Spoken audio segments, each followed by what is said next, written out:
கோபால கோபால கோகுல நந்தன கோபால நந்தகுமார நவனித சோர பிருந்தாவனச்சர கோபால கோபால கோபால கோகுல நந்தன கோபால.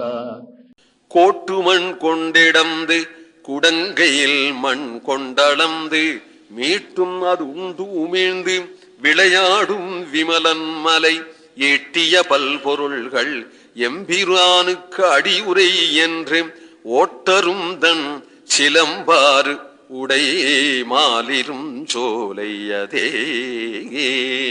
கோட்டுமண் கொண்டிடந்தே வராக அவதாரத்துல தன்னுடைய கோடு தந்தத்தினாலே இந்த மண் கொண்ட இந்த மண்ணை இந்த பூமி தேவியை உத்தாரணம் செய்து அடுத்த அவதாரத்துல குடங்கையில் மண் கொண்டு அளந்து வாமனாவதாரத்துல தானே தன் மண்ணுதான் தான் தூக்கி நிலைநற்றின மண்ணுதான் இருந்தாலும் அது மகாபலி கைப்பற்றியதுன்னு ஆக்கி அவன் கையிலேந்து தானம் வாங்கி அதை அளந்து பிறகு கிருஷ்ணாவதாரத்துல அது உண்டு உமிழ்ந்து மண்ணு தின்னாண்டா அப்படின்னு கிருஷ்ணாவதாரத்துல மண்ணு தின்னு ஏண்டா மண்ணு தின்னேன்னா ஆணு காட்டி உமிழ்ந்து விளையாடும் இப்படி இல்லாம விளையாடக்கூடிய எம்பெருமான் கண்ணன் விமலன் மலை எல்லா விளையாட்டும் பிறருக்கு சௌக்கியத்துக்காதானே, அவனுடைய சுயநலத்துக்கு ஒன்று கிடையாதே.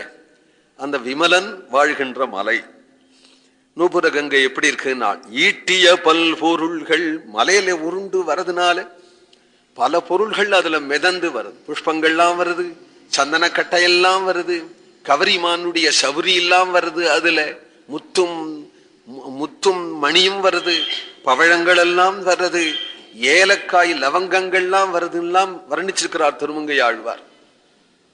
அதையெல்லாம் கொண்டு இதெல்லாம் என்ன ஏன்னா அழகருக்கு கொடுக்கணுமே அப்படின்னு அந்த நூபுர கங்கை நினைக்கிறாளா.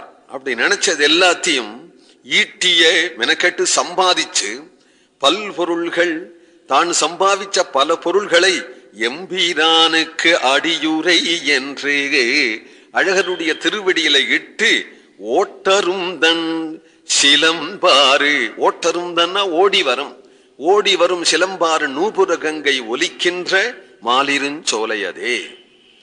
பொதுவாக மாலிருஞ்சோலையை பார்த்தாலே அவருக்கு எப்படி தோன்றது? சகசிரசீர்ஷா புருஷா சகசிராட்ச சகசிரபாத் என்று சொல்லக்கூடிய ஒரு புருஷ சூக்தத்துக்கு அர்த்தமோ அப்படின்னு தோன்றது ஆழ்வாருடைய கண்ணுல.